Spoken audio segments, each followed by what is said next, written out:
we've got this Saturday's game between Wisconsin and Purdue canceled. I underline that word. In the Big Ten, these games do not get postponed. They get canceled. And this is again because of the high number of positive tests within the Wisconsin football program. It's their second straight game that is canceled.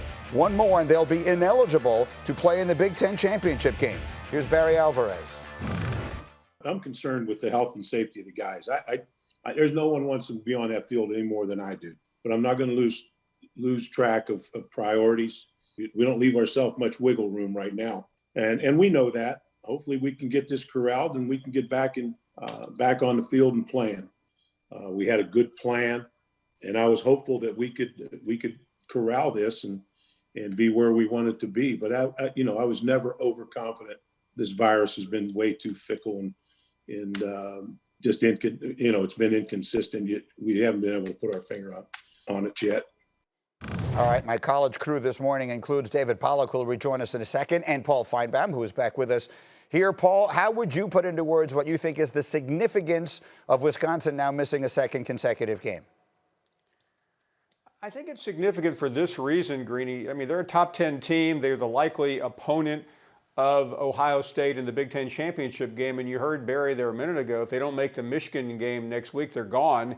And I know a lot of people are going to say, so what? Ohio State's going to win the Big Ten anyway. But it does devalue the competition, and I think it's pretty sad to see.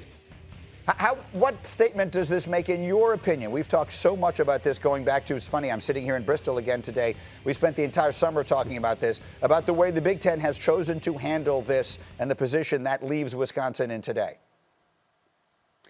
Well, Greeny, they made serious mistakes, and this is no time for attacking what happened on August 11th, but that was their first mistake. They shut down. They should have paused. They should have said, you know what, let's push the goalpost farther down like everyone else did. Let's go to September 26th or even go into October like the Pac-12, or actually November.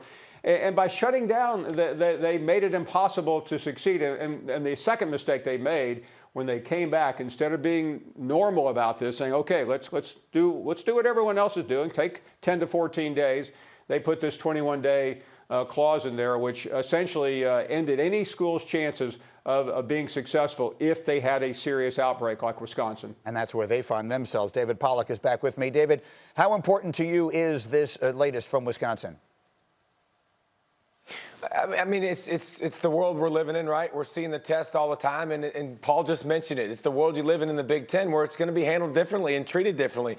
It doesn't matter in the end. Like I like what Alvarez said. Like, we got to take care of our safety of our players, and they're going to continue to follow the protocol that they put in place, which is, by the way, more stringent than the CDC. For some reason, they wanted to do that and make it more difficult to come back.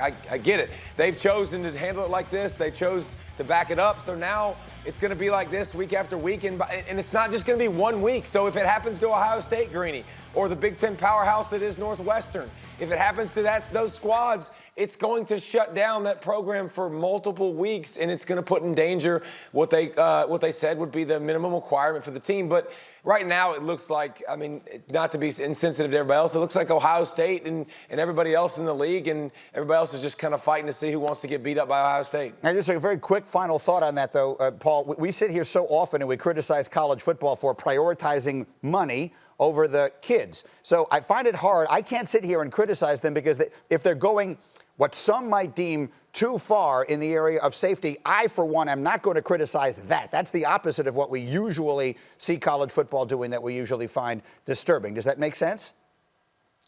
It makes a lot of sense, and when this is all over, we may look back and say they were doing the right thing, but not to continue to harp on the same point. But Greeny, it didn't have to be this way.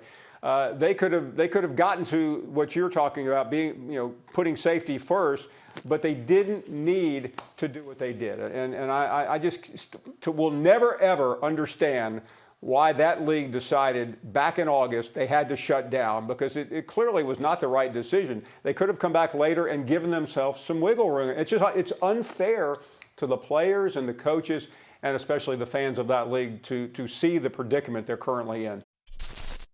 Thank you for watching ESPN on YouTube. For live streaming sports and premium content, subscribe to ESPN+.